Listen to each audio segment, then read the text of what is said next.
राधे राधे।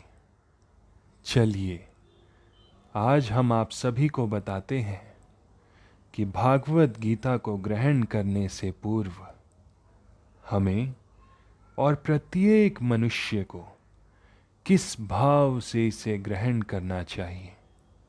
तो मिलकर मेरे साथ बोलिए, राधे राधे। भगवान से भागवत गीता सुनने के बाद अर्जुन ने कृष्ण को परम ब्रह्म स्वीकार कर लिया। प्रत्येक जीव ब्रह्म है, लेकिन परम पुरुषोत्तम भगवान परम ब्रह्म है। परम धाम का अर्थ है कि वे सबों के परम आश्रय या धाम है।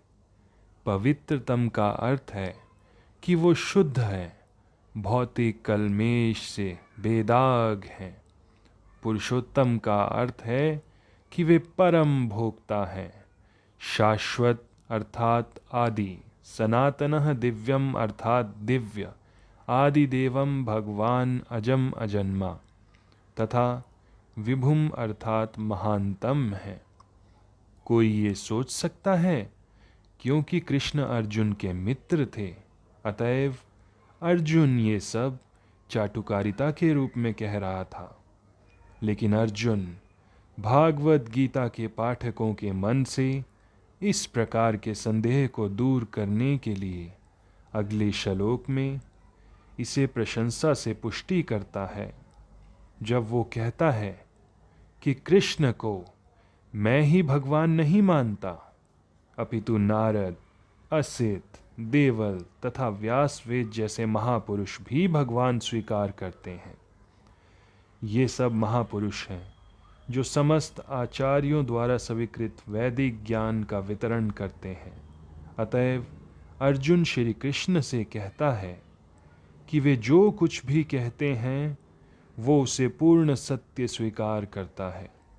आप जो कुछ भी कह रहे हैं मैं उसे सत्य मानता हूँ। अर्जुन ये भी कहता है कि हे भगवान, भगवान के व्यक्तित्व को समझ पाना बहुत कठिन है।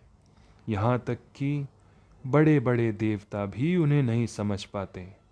अतएव मानव मात्र भक्त बने बिना भगवान श्री कृष्ण को कैसे पहचान सकता है। अतएव भागवत गीता को भक्ति भाव से ही ग्रहण करना चाहिए।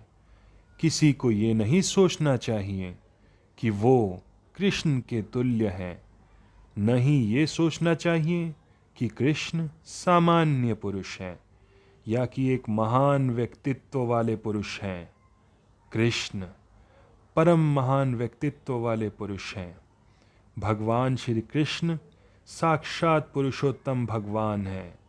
भागवत गीता के कथा अनुसार या भागवत गीता को समझने का प्रयत्न करने वाले अर्जुन के कथा अनुसार हमें सिद्धांत रूप में कम से कम इतना तो स्वीकार्य कर लेना चाहिए कि श्री कृष्ण ही परम भगवान हैं। और उसी विनती भाव से हमें भागवत गीता को समझना चाहिए। जब तक कोई भागवत गीता का पाठ विनम्र भाव से स्वीकार नहीं करता है, तब तक उसे समझ पाना अत्यंत कठिन है, क्योंकि ये एक महान रहस्य है। राधे राधे। राधे राधे।